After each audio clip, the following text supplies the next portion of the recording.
warahmatullahi wabarakatuh. Nahmaduhu wa nusalli wa nusallim ala rasulihil karim wa ala alihi wa ashabihi ajma'in, amma ba'd.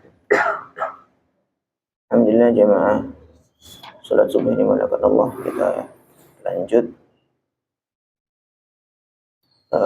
ngaji tentang keluarga baginda Nabi Muhammad SAW dalam kitab Aqidatul Awam. Kita buka majelis kita dengan kirim al-Fatihah untuk guru-guru kita, khususnya penulis kitab ila hadratin Nabi Mustafa Muhammad sallallahu alaihi wasallam wa azwajihi wa auladihi wa dzurriyyatihi jami'an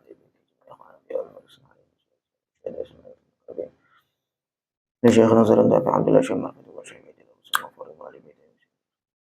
Rasulullah Sayyid Ahmad Al-Marzuki Al-Maliki ila Sayyid Muhammad bin Alawi bilaki ya ulumuddin Allahumma fa'al bi ulumuddin darain al-Fatihah. A'udzu billahi minasy syaithanir rajim. Bismillahirrahmanirrahim. Alhamdulillahi rabbil alamin arrahmanir rahim maliki yaumiddin. Iyyaka na'budu wa iyyaka nasta'in ihdinas siratal mustaqim siratal ladzina an'amta 'alaihim ghairil maghdubi 'alaihim waladdallin. Bismillahirrahmanirrahim. Kita lanjut mengenal paman-paman dan bibiknya Nabi sallallahu alaihi wasallam. Dan di sini yang dibahas adalah paman dan bibi Nabi dari sisi ayah. Ya, kalau saya ulangi lagi bahwa kalau di dalam bahasa Arab itu yang dibedakan adalah dari ayah atau dari ibu. Kalau dari ayah itu namanya am untuk paman, kemudian ammah untuk bibi. Sedangkan kalau dari arah ibu itu khol untuk paman dari ibu, kemudian kholah untuk bibi. Baik kakak atau adiknya ibu sama, kakak atau adiknya ayah itu sama, am, semua namanya am. Jadi sini yang dibahas adalah a'mamuhu wa ammatuhu, paman-pamannya Nabi dan bibi-bibinya Nabi yang semuanya dari sisi ayah, dari arah ayah. Kemarin sudah kita membahas 3 dari pamannya Nabi, kemudian yang keempat Abu Lahab. Wa ummuhu, ibunya Abu Lahab, Lin bintu Hajar. Summiya Abu Lahabin, dinamakan dengan Abu Lahab, li isyraqi wajhihi, karena bercahaya wajahnya. Ya, wajahnya Abu Lahab itu ganteng. Ya wajar ya, memang darah biru orang Quraisy dan memang kasta tertinggi lah Quraisy dari kalangan Arab. Wajahnya tampan. Wa kunyatuhu, kunyahnya Abu Utbah adalah Abu Utbah. Utbah itu nama anaknya. Abu Utbah berarti bapaknya Utbah. Dan anaknya Abu Lahab itu dua-duanya, ada 2 anaknya Abu Lahab itu Utbah dan Utaibah. Itu dua-duanya jadi menantunya Rasulullah SAW. Walaupun nanti pada akhirnya ketika Rasulullah SAW itu mulai dakwah, akhirnya dua-duanya Utbah dan Utaibah ini menceraikan putrinya Rasulullah. Jadi maksudnya Abu Lahab ini kan pamannya Nabi yang kafir. Tetapi sekali lagi bukan sebagai musuh bagi Nabi. Tetap ada kaitan erat, maksudnya bahkan kan jadi besan 2 kali nih. Utbah jadi menantunya, Utaibah juga jadi menantunya. Itu ceritanya, kisahnya panjang. Tapi ringkasnya ya karena memang Abu Lahab itu membenci Nabi Sallallahu Alaihi Wasallam, tapi Nabi sama sekali tidak membenci Abu Lahab. Bahkan maksudnya mereka berdua ini punya ikatan erat kekeluargaan. Wasmuhu, nama aslinya Abdul Uzza adalah Abdul Uzza. Wa huwa, Abu Lahab itu kafir binasil Quran, dengan nas Al-Quran. Jadi memang nas dalam Al-Quran, Abu Lahab itu kafir, maka sudah nggak bisa berubah lagi.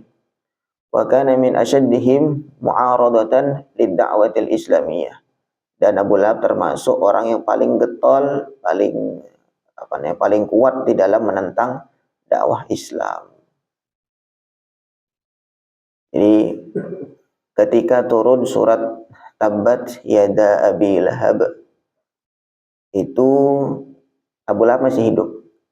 dan masih beberapa tahun lagi hidup selepas turunnya ayat itu.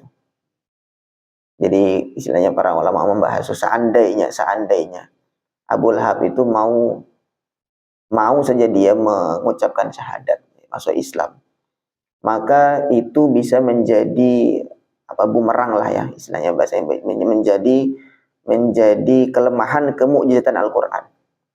Tapi karena mukjizatnya Al-Qur'an, Abu Lahab itu sudah tetap dia tidak mau, walaupun sudah nas dalam Al-Qur'an begitu ya.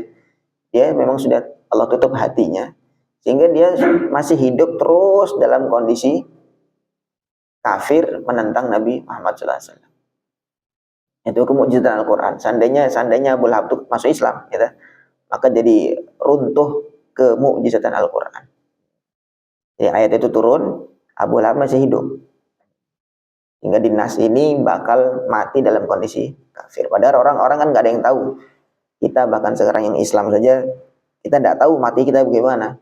Mudah-mudahan mati dalam keadaan Islam dan iman. Tetapi begitu, kemukjizatan Al-Quran sudah dicap orang ini sudah masuk dalam neraka, dalam kondisi kafir, dan dia tidak bisa merubah itu. Kondisi itu dia nggak bisa merubah.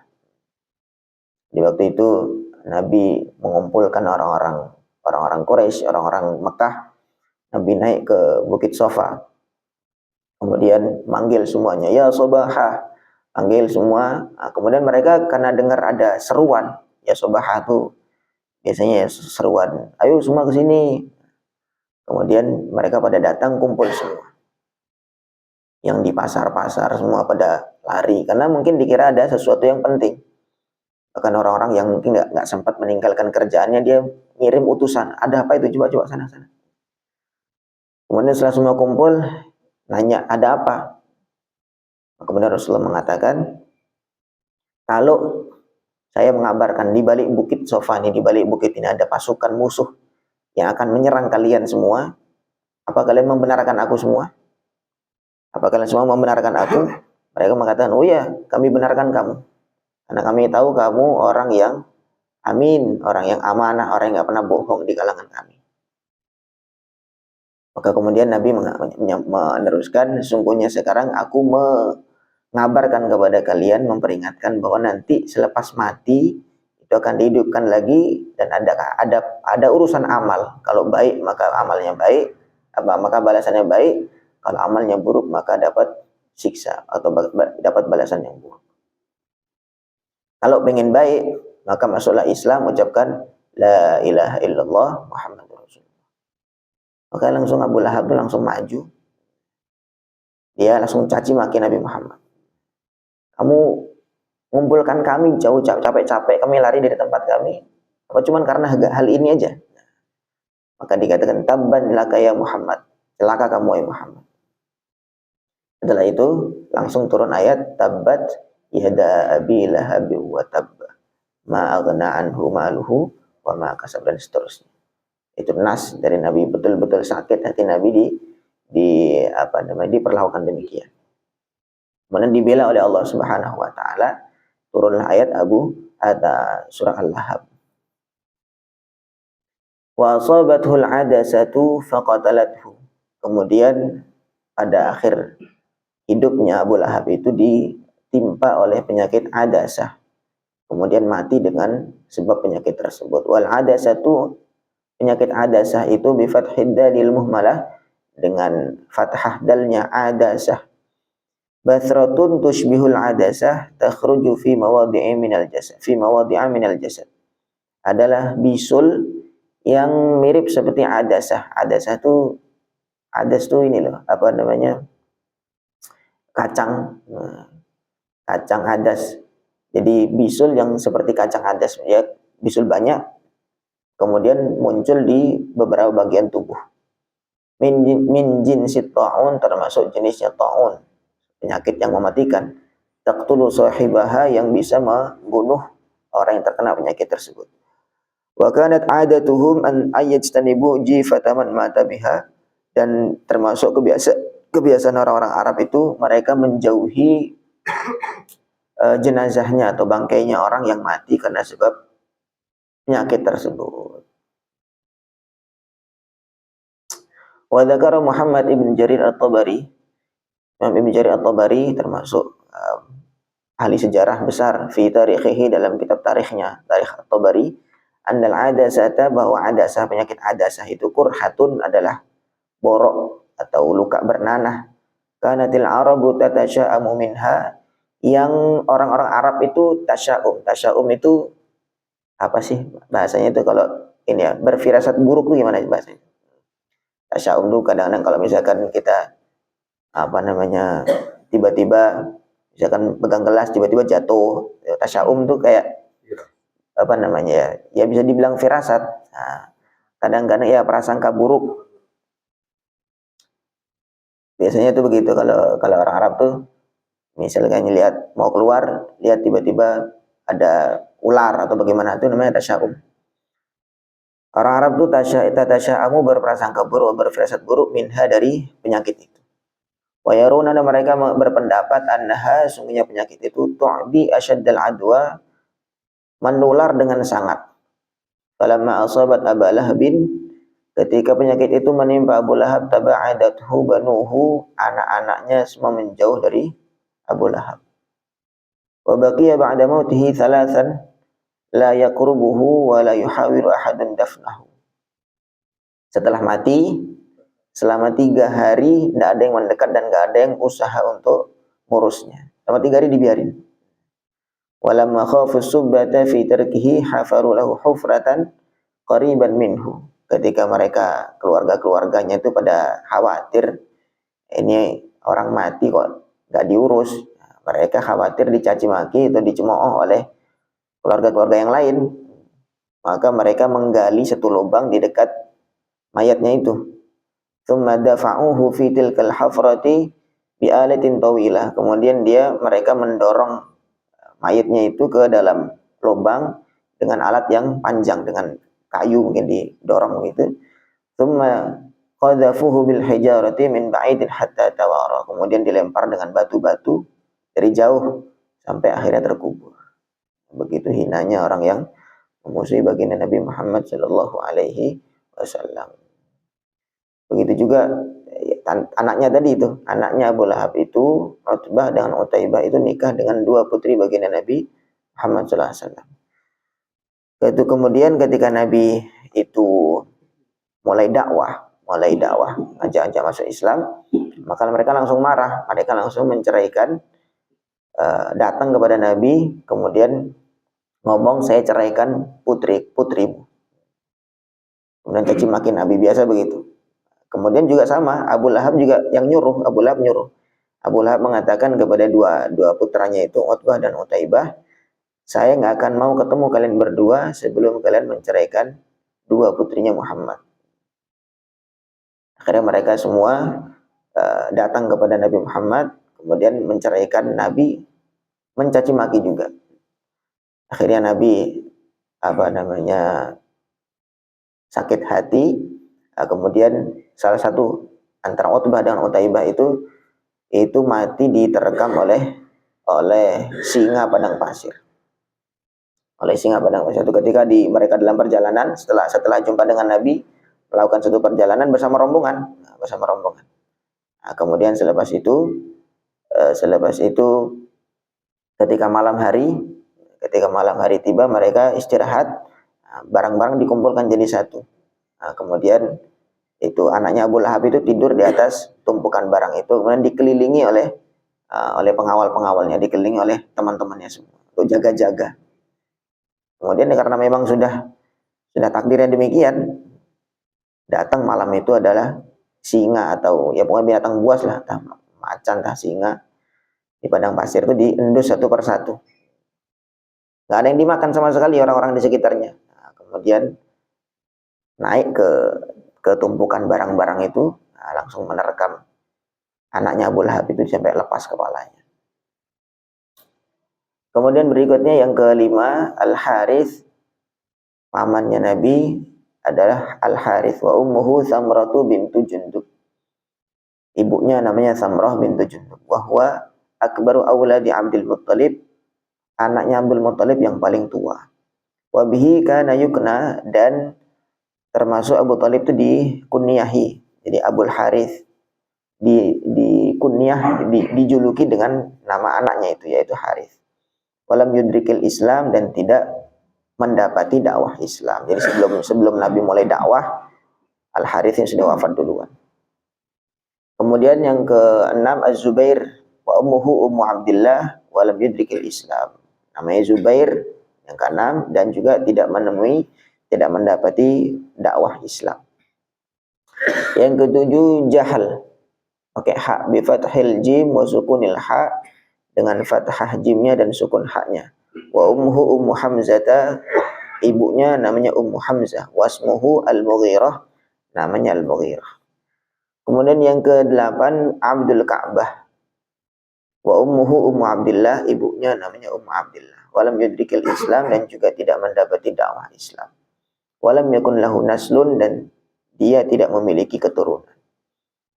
Yang ke-9 Qutham bidhammil qafi wa fathil mutsallasah, dengan fathah qafnya ku, kemudian sa-nya di fathah Qutham. Wa ummuhu Ummul Harith, ibunya namanya Ummul Harith, mata saghiran, wafat dalam keadaan masih kecil.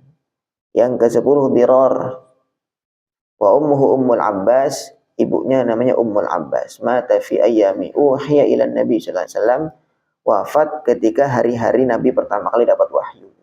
Walam yuslim, dan belum sempat masuk Islam. Wa kana min fityani Quraisy jamalan wa sakha'a, dan termasuk pemuda Quraisy yang tampan dan dermawan. Yang ke-11 Al-Ghaidaq, luqiba bil Ghaidaq, namanya Ghaidaq, disebut dengan Ghaidaq likathrati judihi, karena saking dermawannya. Li'annahu min ajwadi Quraisyin ta'aman wa malan, karena Ghaidaq ini termasuk orang Quraisy yang paling dermawan, paling suka memberi makanan dan harta. Wasmuhu Mus'ab, nama aslinya adalah Mus'ab. Ghaidaq itu memang artinya dermawan. Kemudian yang ke-12 Al-Muqawwim bi fathil wawi wa kasriha, dengan fathah wawunya dan bisa juga di kasrah. Muqawwim bisa, muqawwam bisa. Wa ummuhu Ummu Hamzah, ibunya namanya Ummu Hamzah. Wa min ahlil ilmi man ya'uddu a'maman Nabi sallallahu alaihi wasallam, di antara para ahli sejarah ada yang menghitung jumlah pamannya Nabi sallallahu alaihi wasallam.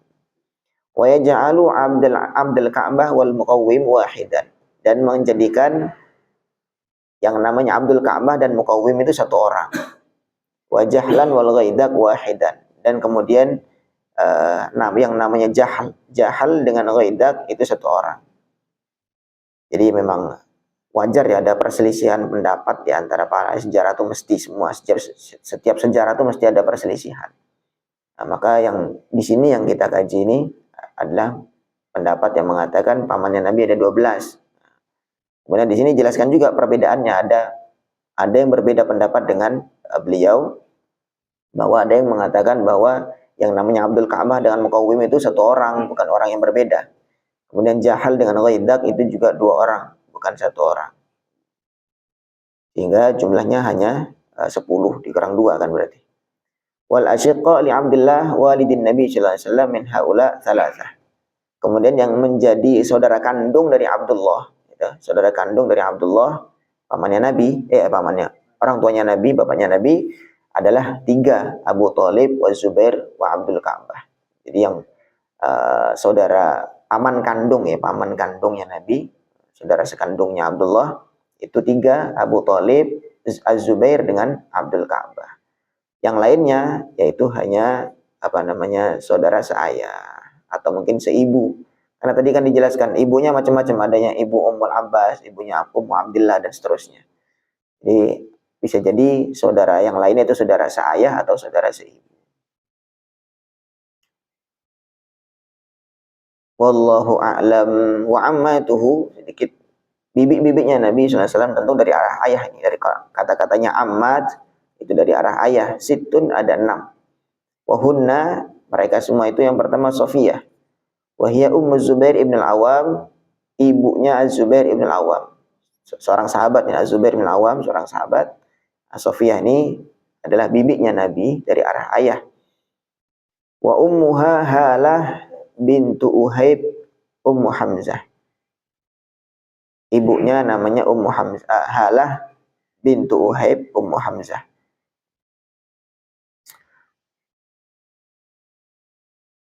Ibunya Hamzah, ibunya paman Nabi yang namanya Hamzah. Tufiyat fil Madinati fi khilafati Umar. Wafat di Madinah pada kekhalifahan Sayyidina Umar bin Khattab radhiyallahu anhu fi sanati 20 pada tahun ke-20 Hijriah. Dia sudah sempat hijrah ke Madinah. Waqad balagat 73 sanatan dan umurnya sampai 73 tahun. Wa dufinat bil Baqi' dan dimakamkan di pemakaman Baqi'. Qila ada pendapat mengatakan lam yuslim min ammatin Nabi sallallahu alaihi wasallam allai adrakna al-bi'tsata ghairaha.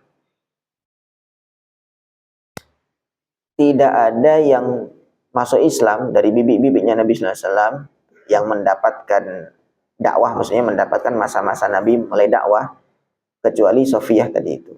Hanya Sofiyah saja yang di antara bibinya Nabi sallallahu alaihi wasallam yang masuk Islam.